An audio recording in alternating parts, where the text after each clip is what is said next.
continuer, à persévérer. Ça, voilà, à continuer. C'est pas toujours évident, mais voilà, persévérons dans la prière. Tous les sabbats ne se ressemblent pas. Tous les sabbats ne se valent pas. Alors, j'ai calculé, je me suis un petit peu amusé, que depuis que je suis devenu adventiste, j'ai passé pratiquement 4 ans en sabbat. 3,98 pour être précis. Alors, ça fait 28 ans que j'ai été baptisé, fois 52 sabbats, ça fait 1456 jours de sabbat, donc, que je divise ensuite par 365 pour retrouver donc ce que ça donne par année, ça fait 3,980 et quelques années. Donc bientôt 4 ans de sabbat vécu. Si on met tout ça bout à bout, je laisse chacun faire son propre calcul, mais ne me perdez pas trop en route, hein.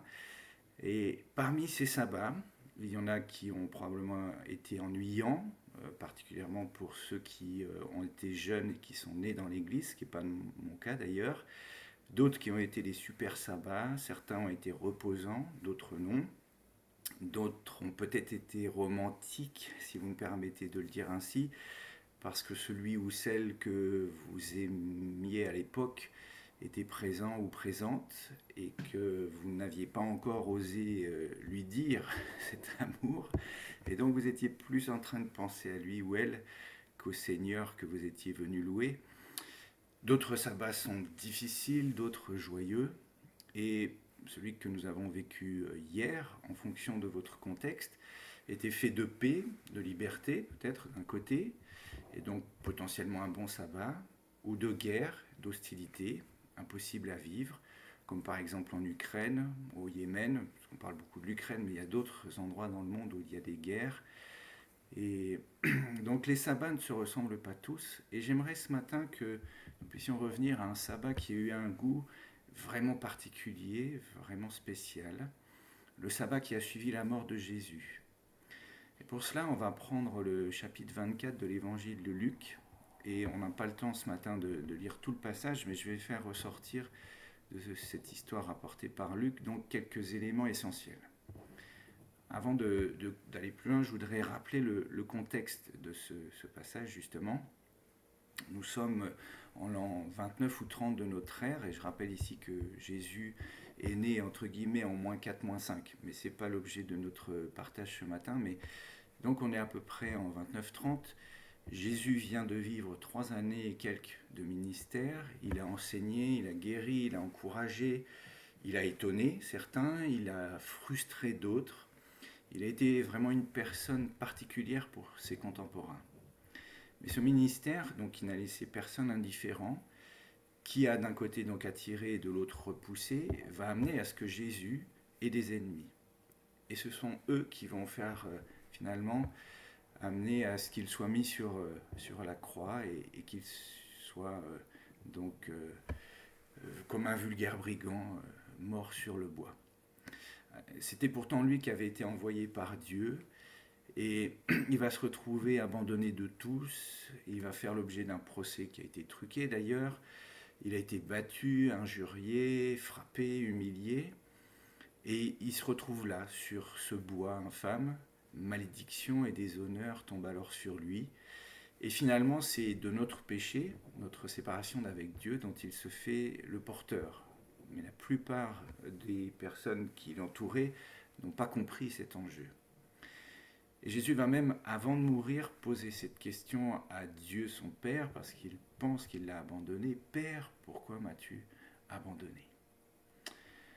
Son côté va être percé pour s'assurer qu'il était bien mort, et quelques-uns des siens vont descendre son corps de la croix, vont le déposer ensuite dans une tombe. Alors à l'époque, ça consistait en une sorte de grotte fermée par une grosse pierre, et chacun va ensuite rentrer chez lui, tous les disciples de Jésus donc, interpellés par ce qu'ils viennent de vivre, dans l'incompréhension finalement la plus totale, privés de toute espérance, sans force, dans la déprime, dans la mélancolie, dans les rêves qui n'ont pas pu se réaliser. Bref, on pourrait résumer complètement déboussolé.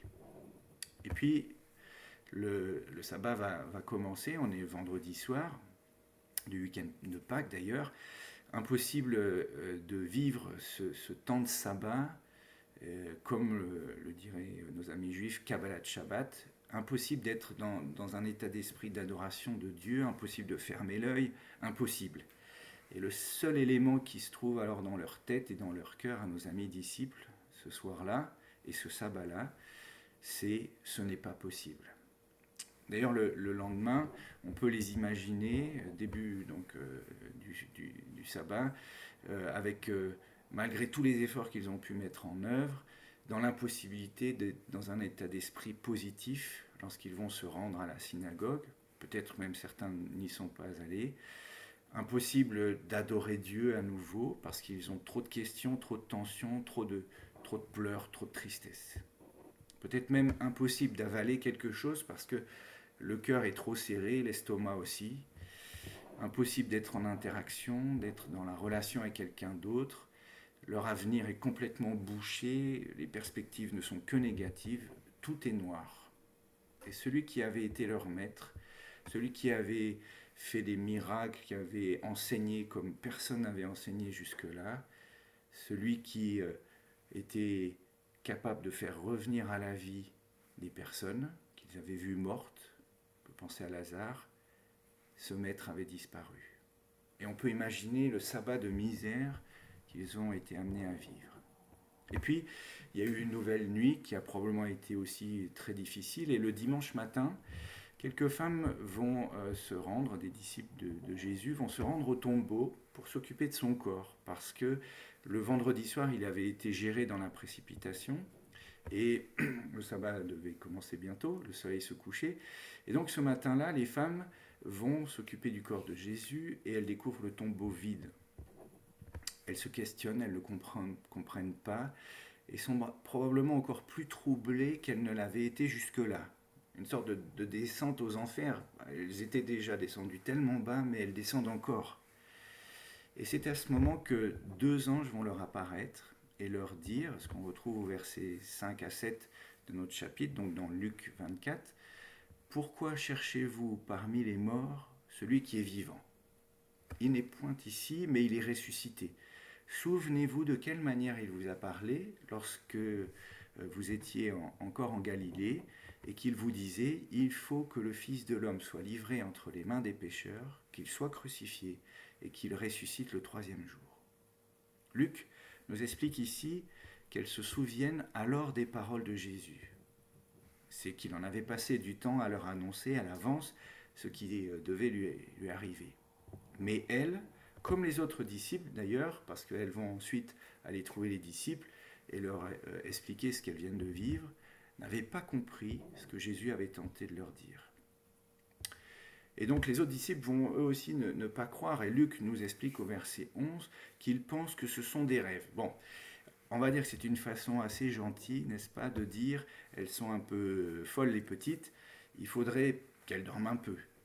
Et Pierre, notre ami Pierre, disciple de Jésus, va alors se rendre lui au tombeau, il a besoin de voir, pas seulement d'avoir des explications, et il fera ce même constat. Le tombeau est vide. Et il va rentrer chez lui dans l'étonnement, nous dit le texte.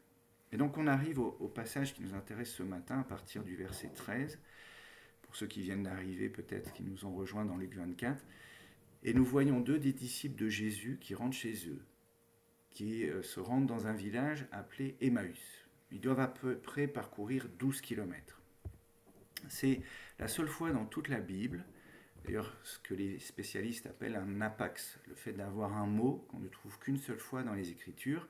C'est la seule fois qu'apparaît donc dans la Bible ce mot Emmaüs. D'ailleurs, le village qu'il désigne est difficile à localiser. Il peut signifier, c'est toujours intéressant de creuser, d'essayer de comprendre les mots, bain chaud ou peuple méprisé. Et c'est peut-être ce deuxième sens qui pourrait coller avec la situation de nos 2 disciples, qui se sentent comme dédaignés, dépréciés, comme abandonnés par celui qui vient de mourir sur une croix, Jésus. En tout cas, c'est ce que eux pensaient, malgré le témoignage des femmes qui sont allées donc au tombeau, celui de Pierre qui lui aussi a vu le tombeau vide, parce que sans Dieu, en effet, nous nous sentons comme un peuple délaissé, abandonné, négligé, et donc sans espérance, sans avenir. Et alors que nos deux amis avancent, qu'ils sont là en train de réfléchir, de méditer, de penser à ces 2 dernières journées qu'ils viennent de vivre, un inconnu va commencer à marcher à leur côté. Cet homme, c'est Jésus lui-même, c'est Jésus revenu à la vie, Jésus ressuscité, Jésus qui a laissé la tombe vide derrière lui. Ses disciples auraient dû le reconnaître, lui sauter au cou, l'embrasser, l'entourer, être dans une joie extraordinaire, mais non. Ils sont trop tristes, trop déçus, trop le moral dans les chaussettes, comme on dit, pour imaginer ne serait-ce qu'un instant que celui qu'ils pleurent, qui est là devant eux, est bien vivant. Il est là, à leur côté. Luc va nous dire d'ailleurs que leurs yeux, verset 16, sont comme empêchés de le reconnaître. N'est-ce pas le cas parfois dans nos vies? Soyons honnêtes. Lorsque nous vivons des difficultés, des défis, des tragédies, lorsque nos sabbats, ou d'ailleurs d'autres jours, ressemblent à celui que viennent de passer nos amis qui se rendent à Emmaüs, est-ce qu'on est toujours en mesure de croire que Jésus est là? Comme il l'a promis, je suis avec vous, Matthieu 28-20, mes disciples, tous les jours jusqu'à la fin du monde. Est-ce qu'on n'est pas alors comme aveuglés? Est-ce qu'on ne refuse pas de faire confiance à Dieu en demandant, comme Job dans le Premier Testament, et là encore on n'a pas le temps ce matin de voir toute son histoire, mais nous demandant qu'est-ce qu'on a pu faire au bon Dieu, expression, pour vivre ce que nous traversons. Et pourtant, il est là, bien présent, juste là, à nos côtés, il chemine avec nous. Jésus va alors demander aux 2 disciples quel est le sujet de leur discussion pour qu'ils soient si tristes. Il engage avec eux la conversation, comme s'il se plaçait à leur niveau, comme s'il descendait dans ce qu'ils vivent à ce moment-là, comme s'il se confrontait lui-même à ce que nos 2 hommes rencontrent comme tragédie. Et ici, et qu'on vient de penser que Luc nous propose, inspiré par Dieu bien évidemment, une lecture ou une audition pour ceux qui écoutent la parole de Dieu, une lecture, une compréhension à 2 niveaux. L'histoire vécue en elle-même, il raconte des faits, et aussi une allégorie, un message qui quelque part transcende, qui va au-delà de ce qu'il rapporte. Au premier niveau, 2 disciples qui sont tristes, déçus, qui rentrent chez eux, qu'est-ce qu'ils pourraient faire de mieux, et qui vont rencontrer Jésus. Et de l'autre, une image de ce que nous, tous, êtres humains, vivons. Peut-être je vais reprendre ici notre situation. À cause du péché, nous sommes tous dans la désespérance. Tous, nous naissons séparés de Dieu. Tous, nous naissons en rébellion contre notre Créateur. Tous, nous sommes sujets à la mort, si inéluctable, si indésirable, si incontournable. Et alors que nous cheminons tous, tristes, dans le chemin de nos vies, comme un peuple qui se sent méprisé, Dieu lui-même en Jésus vient à notre rencontre. Dieu qui s'intéresse à chacun de nous, à ce que nous vivons, à ce que nous ressentons, à ce que nous traversons. Dieu qui quitte son royaume et qui vient vivre parmi nous et qui nous accompagne. Voilà finalement ce qui est l'évangile, la bonne nouvelle de l'amour que le Christ nous apporte et de l'amour qu'il nous porte. Et non seulement il vient nous rencontrer, mais il va tenter, par tous les moyens qui sont à sa possession, d'entrer en relation avec nous. Lui, pourtant, qui est le roi de l'univers, le Seigneur des Seigneurs, il vient nous voir. Il est celui qui frappe à la porte de notre cœur, et je vais citer un texte que généralement on connaît bien, d'Apocalypse 3:20. « Je me tiens à la porte et je frappe. Si quelqu'un m'entend et ouvre la porte, j'entrerai chez lui, je dînerai avec lui et lui avec moi. » Jésus frappe à la porte de notre cœur. Il est là, il patiente, il espère que nous puissions lui ouvrir. Notez d'ailleurs que cela coïncide parfaitement avec la suite du texte, je vais revenir un petit peu plus tard, à partir donc de la réponse de nos amis apportée à Jésus, qui vont expliquer ce qui les rend tristes, à savoir la mort de leur maître Jésus. Et le Seigneur va commencer avec eux une étude biblique, et puis ensuite ils vont reconnaître que c'est Jésus. J'y reviendrai donc. C'est d'ailleurs ce que un des disciples va répondre à Jésus. Et Luc nous donne son nom. Comme je disais tout à l'heure, c'est intéressant d'essayer de comprendre les noms, les mots, leur signification. Il s'appelle Cléopas. C'est un mot qui veut dire d'un père renommé. Issu, on pourrait rajouter, issu d'un père renommé. Là encore, c'est une belle image. comme si Luc voulait sous-entendre que Dieu est le père de notre ami, du disciple Cléopas, mais donc par répercussion aussi des autres disciples et donc de nous. Même si nous n'avons pas encore compris cette réalité dans nos existences, mais ce n'est pas le cas de nous qui sommes ce matin réunis pour prier ensemble. D'ailleurs, le mot Cléopas, c'est aussi un apax, c'est la seule fois que nous retrouvons ce mot dans toute la Bible, donc celui qui vient d'un père renommé. Et puis, Luc, c'est assez bizarre parce qu'on a le nom d'un des disciples, mais pas de l'autre, comme si le fait que le deuxième disciple reste anonyme nous aide, peut-être encore plus facilement, à nous identifier à lui. Donc, deux niveaux dans cette histoire. Cléopas va donc expliquer à Jésus la raison de leur déprime. Il débute d'ailleurs par une question. « Es-tu le seul à ne pas savoir ce qui est arrivé ces jours-ci » Et Jésus va dire « Quoi ?» Et au verset 19, Luc passe au pluriel. C'est Cléopas qui commence à répondre à Jésus, et ensuite les deux disciples. Et je cite ici le texte. « Ce qui est arrivé au sujet de Jésus de Nazareth, qui était un prophète puissant en œuvre et en parole devant Dieu et devant tout le peuple, et comment les principaux sacrificateurs et nos magistrats l'ont livré pour le faire condamner à mort et l'ont crucifié. » Verset 21, « Nous espérions que ce serait lui qui délivrerait Israël, mais avec tout cela, voilà le 3e jour que ces choses se sont passées. Il est vrai que quelques femmes d'entre nous nous ont fort étonnés, s'étant rendues de grand matin au sépulcre, et n'ayant pas trouvé son corps, elles sont venues dire que des anges leur sont apparus et leur ont annoncé qu'il est vivant. Quelques-uns de ceux qui étaient avec nous sont allés au sépulcre, donc pas que Pierre a priori, et ils ont trouvé les choses comme les femmes l'avaient dit, mais lui, ils ne l'ont point vu. Donc quelque part, ils n'ont pas cru. Vous avez noté ce qu'ont dit ici les disciples, la question qui est posée à Jésus, « Es-tu le seul à ne pas savoir ?» Quel décalage, n'est-ce pas? Parce que les disciples ici pensent avoir toutes les informations. Ils savent mieux que Jésus. Ils ont vécu, eux, sa mort. Et pourtant, ils sont complètement à côté de la plaque. Et nous savons, parce que nous sommes lecteurs des siècles plus tard, alors c'est pas très compliqué pour nous, mais d'où sors-tu, Jésus, pour ne pas savoir? Ils disent alors qu'ils espéraient que Jésus soit un libérateur.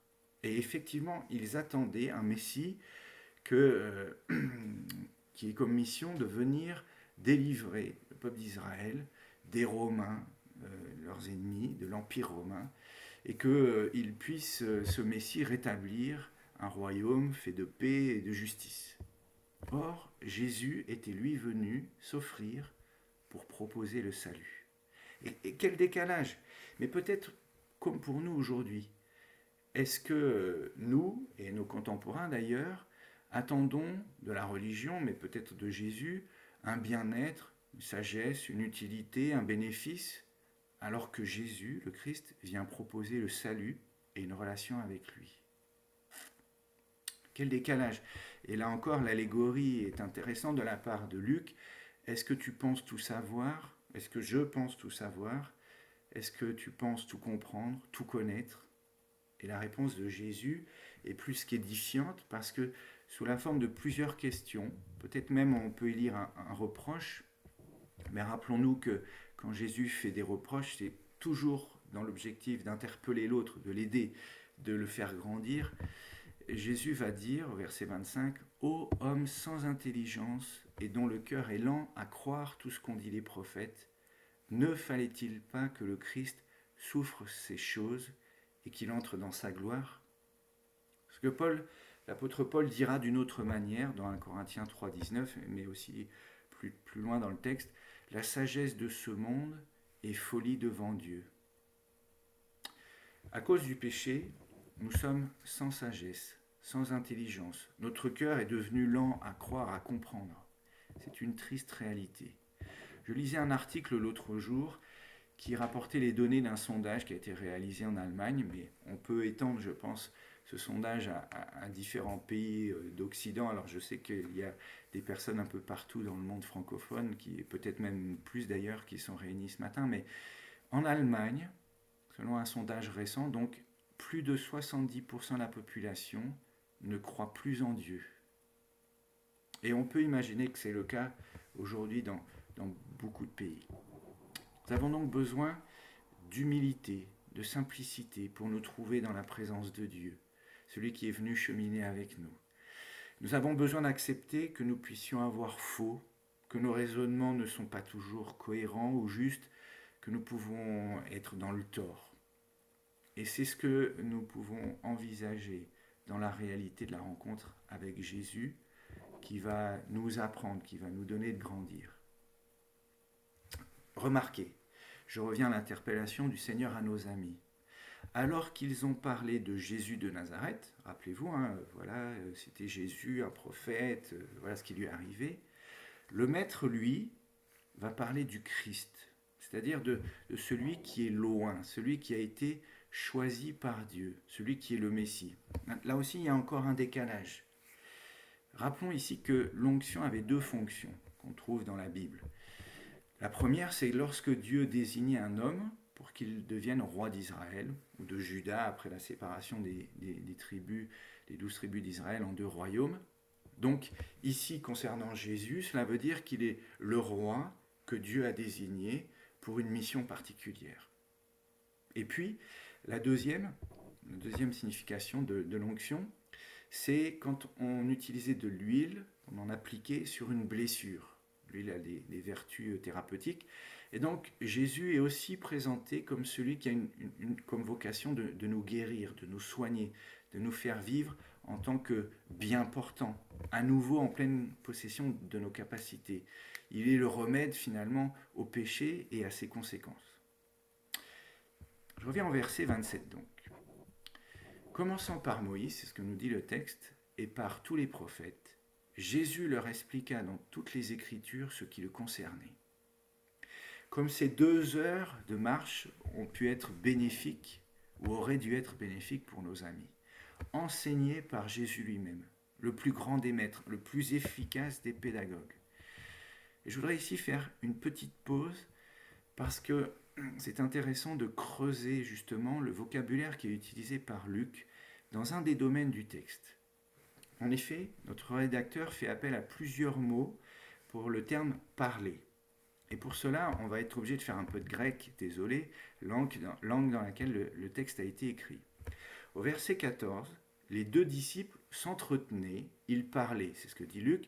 Le verbe qu'il utilise, c'est homiléo, qu'a donné homilétique, donc l'art de prêcher. Verset 15, il répète, Luc, ils s'entretenaient, il utilise homiléo à nouveau, mais il va ajouter un autre mot, qui est sudzeteo, qui veut dire chercher, examiner ensemble. Ils ne sont pas seulement en train de parler, mais ils tentent d'approfondir, ils cherchent une solution à leur questionnement, on pourrait dire à leur déprime. Au verset 17, Jésus apparaît, il marche à leur côté et il leur pose une question, comme on l'a évoqué. De quoi vous entretenez-vous en marchant pour être aussi triste ? Et vous allez vous dire, on aurait pu supposer, parce que c'est normal, que Luc va encore utiliser le mot homiléo. Eh bien non. Ici, notre auteur va formuler la question avec plusieurs mots, mais dans ces mots, il y en a 2 qui sont intéressants. Il va utiliser le mot logos au pluriel, donc logia, qui veut dire donc parole, et puis le mot antibalo. Antibalo, c'est encore une fois un apax qui veut dire échanger, s'entretenir. Comme si, cette fois-ci, Luc avait voulu nous transporter dans la seconde dimension de notre texte, donc il y a l'histoire, je rappelle, et puis ce qui va au-delà de l'histoire. Un peu comme s'il avait voulu nous rappeler que Jésus est celui qui est le logos, celui qui est la parole. Et ça renvoie à des textes qui sont assez extraordinaires, comme en particulier celui de Jean, l'évangile de Jean au chapitre 1er. On n'a pas le temps là encore ce matin de le lire en entier, mais je vais citer brièvement 2 versets. Le verset 1er, « Au commencement était la parole, le logos, et la parole, le logos, était avec Dieu, et la parole, le logos, était Dieu. » Et le verset 14, « Et la parole, logos, a été faite chair, elle a habité parmi nous, pleine de grâce et de vérité, et nous avons contemplé sa gloire, une gloire comme la gloire du Fils unique venu du Père. » Waouh! Alors Luc, quelque part, vient nous dire à sa façon que celui qui vient poser, cet inconnu qui vient poser une question à nos deux marcheurs, c'est Dieu lui-même, c'est la parole qui a été faite chair, c'est la parole qui a habité avec nous, parmi nous, c'est celle qui a créé le monde, qui tient et qui soutient toute chose. Alors c'est extraordinaire, n'est-ce pas? Et pour finir notre séance de grec de ce matin, j'espère que vous en remettrez, revenons au verset 27 que j'ai mentionné tout à l'heure. Jésus leur expliqua dans toutes les Écritures ce qui le concernait. Le mot en grec pour expliquer, qui est utilisé par Luc ici, c'est diermeneo. Ça veut dire montrer le sens de ce qui est, expliquer, exposer. Alors attendez, j'ai une fenêtre qui vient de s'ouvrir. Traduire dans un autre langage, interpréter. Et c'est ça, une étude de la Bible. Et je me souviens que lorsque j'étais catholique, plus jeune, j'avais 18-19 ans, j'avais été très engagé dans l'église catholique, j'avais été catéchisme, enfant de chœur, j'avais été aussi chef des enfants de chœur, etc., etc. Et quand j'ai commencé à fréquenter l'église adventiste, j'ai commencé à avoir des études de la Bible, et je me posais souvent la question, pourquoi le texte est si compliqué?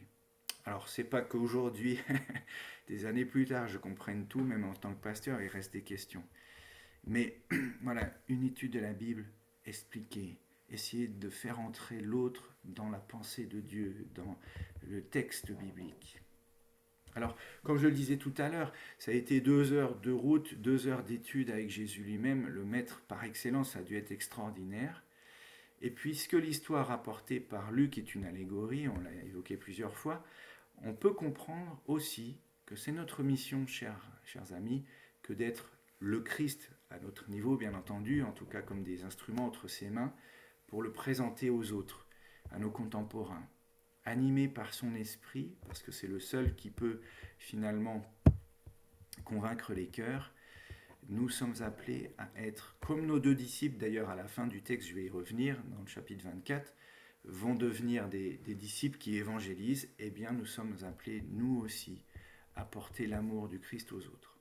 On va utiliser pour cela la parole, la Bible, on va parler de Dieu, de sa charité, de son pardon, de sa miséricorde, de son sacrifice en Jésus son Fils, dont le Christ est sorti victorieux sur la mort, sur le péché et sur son ennemi qui est Satan. Alors, malgré cette étude biblique qui est donnée par Jésus lui-même, rien n'y fait, nos 2 amis ne le reconnaissent toujours pas. Il a fallu attendre que la nuit approche, qu'ils arrivent près de chez eux, que Jésus d'ailleurs fasse mine d'aller plus loin, comme s'il avait l'intention de venir chez eux, mais en même temps, comme pour les tester, il va continuer sa marche. Et nos 2 disciples vont insister pour qu'ils puissent rester avec eux, qu'ils puissent entrer chez eux. Et là, on peut faire le lien avec le texte d'Apocalypse 3.20 que je citais tout à l'heure. Je me tiens à la porte, dit Jésus, et je frappe. Et Jésus va entrer alors chez eux parce qu'ils vont insister pour qu'il soit avec eux. Et alors qu'ils sont à table, qu'ils s'apprêtent à manger, Jésus va rompre le pain et nos 2 amis vont enfin le reconnaître. Les mots utilisés d'ailleurs par Luc pour ce repas montrent bien qu'il s'agit d'un renvoi à la Sainte Seine, au dernier repas que le Christ avait partagé avec ses disciples avant sa mort. Et donc, c'est le lien qui manquait à ces 2 disciples marcheurs qui rentraient chez eux. Jésus est mort pour eux, et donc aussi pour nous. Il est ressuscité pour eux, et donc aussi pour nous, afin de nous communiquer sa vie. Jésus, qui est le pain de vie, celui qui rassasie véritablement, celui qui nourrit pour de vrai. Alors, il me revient de conclure, je suis peut-être un petit peu long. Jésus est présent à nos côtés, chers amis, que nous le voyons ou non. Il est là, il chemine avec nous. Il l'a promis, et c'est une réalité. Peut-être qu'on n'en est pas conscient, qu'on ne veut pas le voir, je ne sais pas, peut-être qu'on est trop triste, trop déprimé, mais Jésus est là.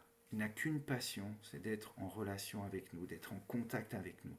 Et il est en mesure de comprendre tout ce que nous vivons, tout ce que nous traversons, parce que lui a vécu encore plus horrible, pire que ce que nous pouvons vivre, nous, quand il était en Jésus. Et donc il nous attend, avec beaucoup de patience, beaucoup de sollicitude.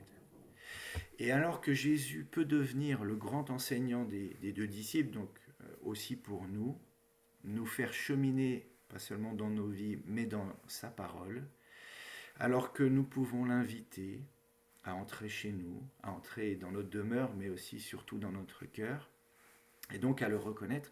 Jésus va disparaître. C'est d'ailleurs assez bizarre la manière dont Luc l'explique dans notre passage. Et nos amis, et nous pouvons aussi nous identifier à eux dans cette question, vont se dire, nos cœurs ne brûlaient-ils pas? Et nous pouvons nous demander, est-ce que mon cœur brûle pour Jésus ce matin? Ça fait un an qu'on prie, ça fait des années qu'on est dans l'église, mais posons-nous la question, est-ce que mon cœur brûle ce matin? La rencontre avec Jésus, c'est celle qui change la vie, celle qui la change radicalement.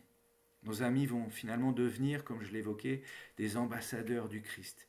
Ils vont retourner vers les autres disciples, ils vont leur expliquer ce qu'ils ont vécu, et ensemble ils vont devenir cette Église naissante, portée par le Christ. Ils vont être des instruments entre les mains de Dieu, afin d'aider les autres à rencontrer leur Seigneur, à le reconnaître dans sa présence auprès d'eux. C'est le miracle, le plus grand miracle que Dieu veut faire dans le cœur de quelqu'un. Le plus grand, le plus beau des miracles. Guérir quelqu'un, son corps, c'est bien.